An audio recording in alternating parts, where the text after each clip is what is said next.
Dear Patriots, before the news starts, please subscribe to our patriotic channel by clicking the subscribe button. Give us a thumbs up to this video. Don't forget to leave your opinion below in the comments section. Share the news on Facebook and Twitter so you friends see it. Thank you. Sally Kohn tries to shame Roy Moore, has meltdown on live TV when guest brings up Bill Clinton.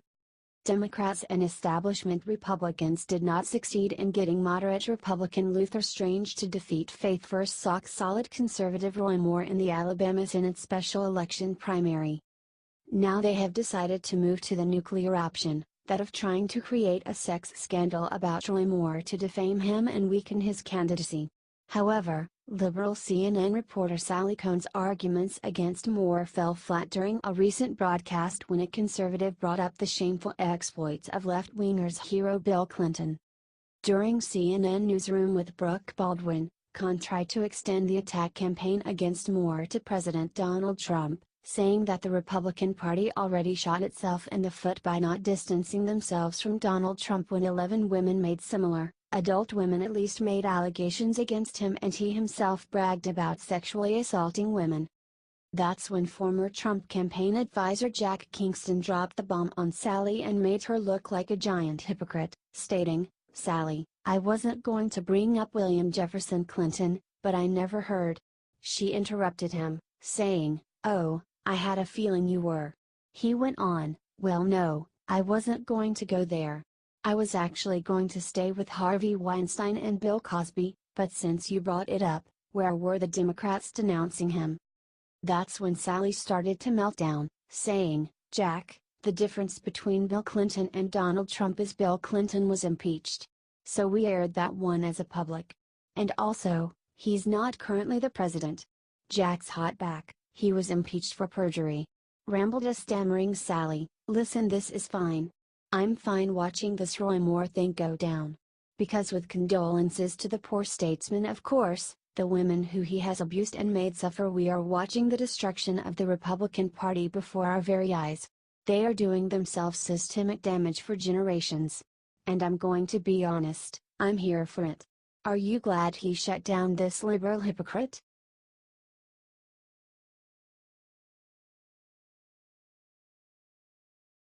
Clooney rips Dem 2020 candidates, "There's nobody that lights up a room, do you agree?" Out of all the knee-jerk liberals in the entertainment industry in Los Angeles, actor and director George Clooney just might be the single most obnoxious one, tied perhaps with Miley Cyrus. You will naturally assume, then, that Clooney would be cheerleading the Democratic Party's efforts to find a candidate to challenge Republican President Trump within 2020. It came as a surprise, then, that Clooney recently poured some very cold water on potential Democratic contenders and confessed that none of them lights up a room in the same way charismatic Donald Trump does. Stated Clooney in an interview with Britain's The Sunday Times, "Trump, for all his terrible instincts, is very charismatic. A TV star." He went on to claim, "People didn't vote for him because he accomplished anything. They knew him. And they were, like, he's exciting. He says outlandish stuff. That's fun. He's got a star on Hollywood Boulevard."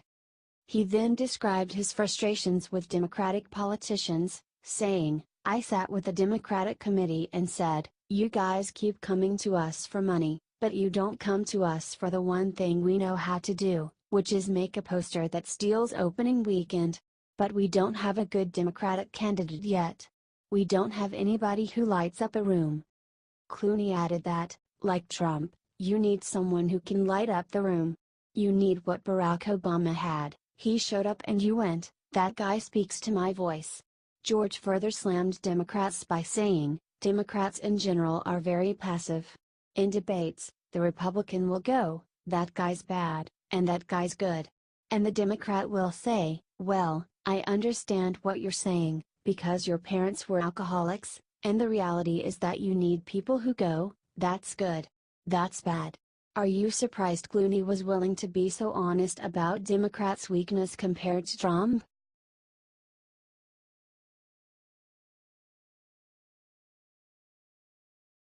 Judge Jeanine just said why it's dangerous to be a Trump supporter right now. It is sad how little help Republican President Donald Trump has been getting from members of his own political party, as well as from some so-called conservatives in the media. It is frankly bizarre the way that this group of Republicans has been blocking Trump from carrying out his conservative agenda for America. Worse yet, of course, is the treatment that President Trump has gotten from liberals. Disturbingly, this same treatment from the left has also spread to attacks on Trump's many supporters among regular Americans. In a recent opening statement to her Fox News show, former District Judge Jeanine Pirro discussed why these are now very dangerous times to be a Trump backer. Described Pirro, using Antifa violence in California and the shootings of Republican congressmen as examples, "It's unlike anything I've seen in my lifetime." Jeanine went on, with conviction and an air of condescension, "The left so hates Donald Trump and those who support him that they sanction the use of violence against them. They are attempting to recast our legal system without authority to do so, without legislative sanction and without judicial intervention. To them, the use of physical and justified if they disagree with your politics." She added, "The very ones who call you fascist, and label themselves anti-fascist, or Antifa, are changing the rules, propagating a legal theory that is not only outrageously incorrect and affront to democracy, it's an outright attempt at anarchy." Do you agree with Jeanine?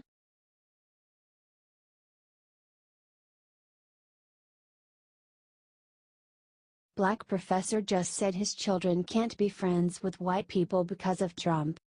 It is deeply disturbing and sad how the politics of hate instilled by former President Barack Obama have spilled over into the tenure of his successor Donald Trump.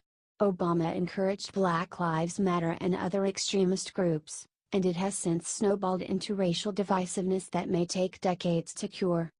Some liberals, unfortunately, have carried on the torch from Obama and took it upon themselves to further this sort of hatred. This was clearly expressed in a recent op-ed in the New York Times where an African American professor openly questioned whether his children could be friends with white people during Trump's presidency. Wrote Professor Yanka, who teaches at Yeshiva University in New York, in his article titled "Can My Children Be Friends with White People? It is impossible to convey the mixture of heartbreak and fear I feel for my son. Donald Trump's election has made it clear that I will teach my boys the lesson generations old, one that I for the most part nearly escaped. I will teach them to be cautious, I will teach them suspicion, and I will teach them distrust." He went on, "Much sooner than I thought I would, I will have to discuss with my boys whether they can truly be friends with white people. Real friendship is impossible without the ability to trust others, without knowing that your well-being is important to them. The desire to create, maintain or wield power over others destroys the possibility of friendship." He then mentioned Martin Luther King Jr.'s famous dream of black and white children holding hands and countered it by saying that history has provided little reason for people of color to trust white people in this way. Yanka said he will teach my boys to have profound doubts that friendship with white people is possible at all. Do you think Yeshiva University should fire this racist?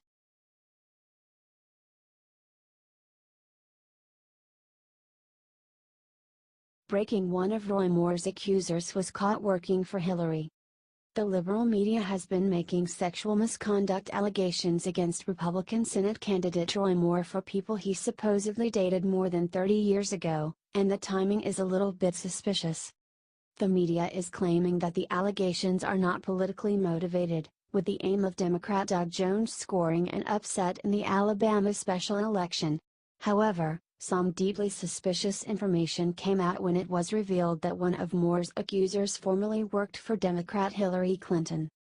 Deborah Wesson Gibson claims that Moore went for her when she was still in high school. It seems more than coincidental that Gibson owns a company called Signs for Excellence that Hillary Clinton's campaign hired for her failed 2016 campaign. Gibson and her firm provides sign language interpretation services for politicians and corporate clients, and has offices in both Florida and Alabama. Clinton was evidently no mere client, as Gibson gushed about the candidate during a radio interview with Florida's WLRN last year. Said the Moore accuser, "One of the things that she, Hillary Clinton, does, is that she'll say, 'You know what? If standing up for equal pay is playing the woman's card, then deal me in. She went on, and you might normally interpret that say something like, include me. But because that's one of the things that she says, we literally sign, deal me in, like it was cards that you were dealing. We want to capture and hold that euphemism and let the deaf person have access to that as well. So they can be party of the frenzy.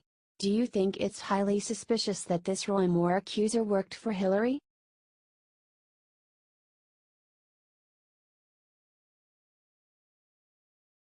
Breaking: another man just mysteriously vanished after announcing he has dirt on Hillary. More and more disturbing details have been coming out how former Democratic presidential candidate Hillary Clinton truly stopped at nothing in her quest to become President of the United States. Thankfully, the American voters had final say because we are a democracy, and rejected all of Clinton's underhanded schemes.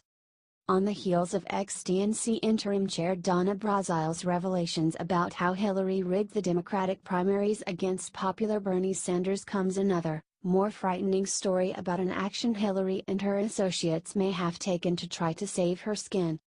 According to a report, a well-known professor from Malta named Joseph Mifsud has gone missing, conspicuously went missing after announcing that he had dirt on the failed Democratic presidential nominee. Stated CNN, Joseph Mifsud, the Maltese academic suspected of being a link between the Trump campaign and Russian officials, was once a regular on the foreign policy circuit, attending conferences the world over. It went on, now, after being identified as a key figure in the U.S. Special Counsel investigation into Russian influence over the 2016 U.S. presidential election, Mifsud has gone to ground. Mifsud disappeared last week, failing to show up for the classes he teaches at a university in Rome. One of Mifsud's colleagues stated that Joseph had declared that Russia had compromising material on Hillary. What do you think happened to this man?